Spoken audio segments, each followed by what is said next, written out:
So this is entry 12 now. It's Wednesday, March 11th, 1964. This is a two-page entry, the day after the one we just talked about. So what's important in this entry?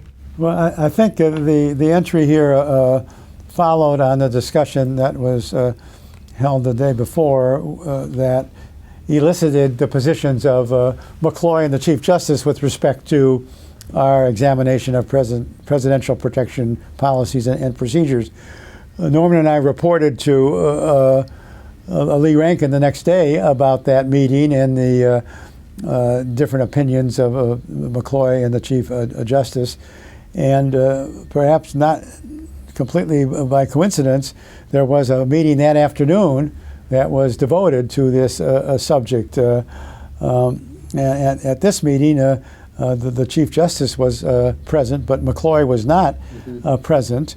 But Chief Rowley, the head of the Secret Service agency, was present, and Mr. Carswell, the special assistant to the Secretary, was present as well. And in the course of this, the Chief Justice expressly stated his views with respect to access to Secret Service materials, and of course, both Chief Rowley and Carswell were pleased to hear the Chief Justice take this position.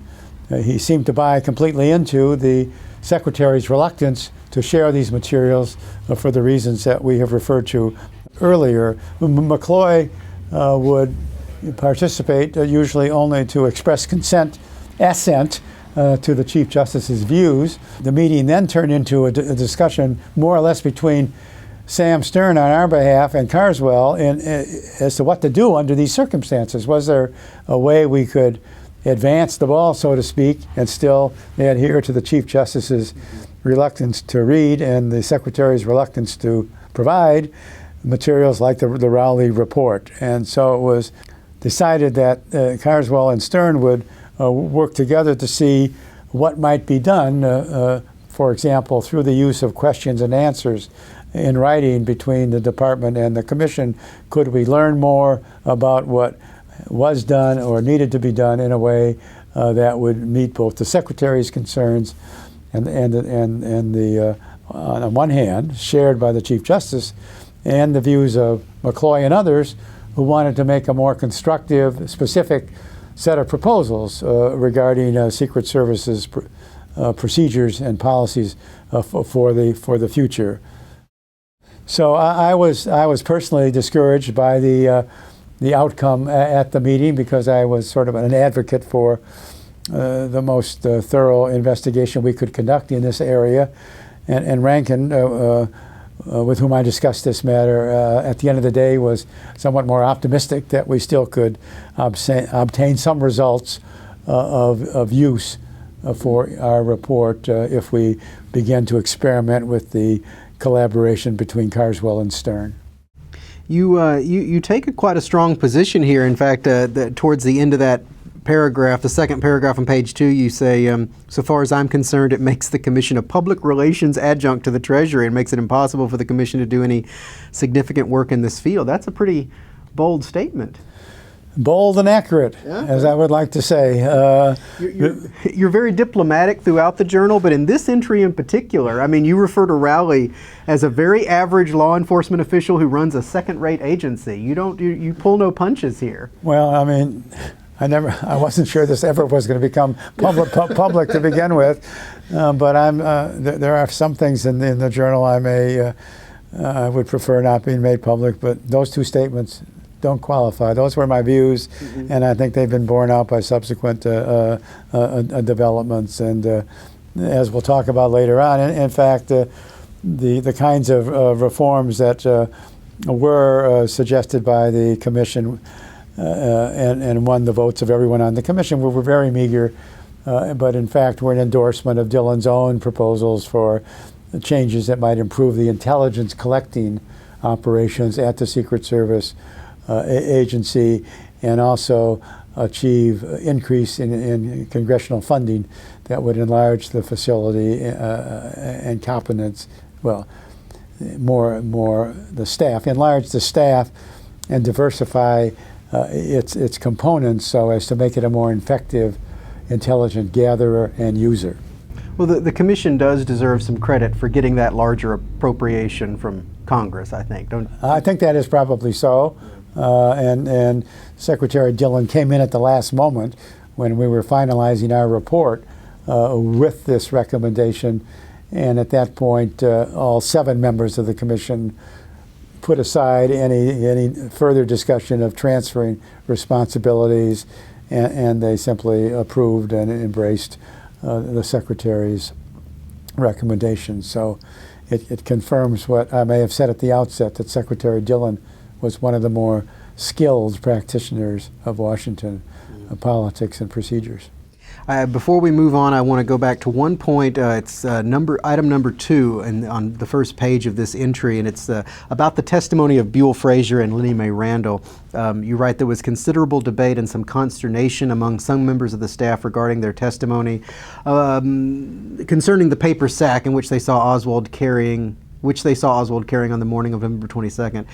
It's a simple thing. 2 people saw Oswald with this brown paper package come into the building, and yet it is incredibly frustrating because the only 2 people who saw this package describe it as being too small to contain the Carcano.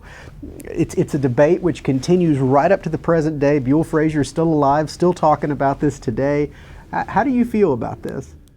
I'd like to talk to Buell Frazier, but I understand they still maintain their views. But what I think this is a good example of oral testimony in general.